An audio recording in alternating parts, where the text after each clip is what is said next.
benim bir dostum var. Birge türmele oturduk. Ulenin 10 balahı var.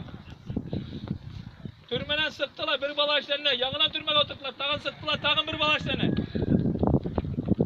Ebedeyken üçüncü bala artık. 12 maşat hayat gibi.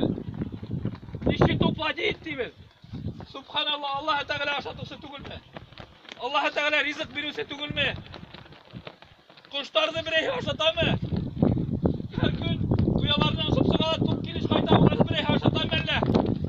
Bunları nasıl sevci aşata mı? Bunları Putin aşata mı?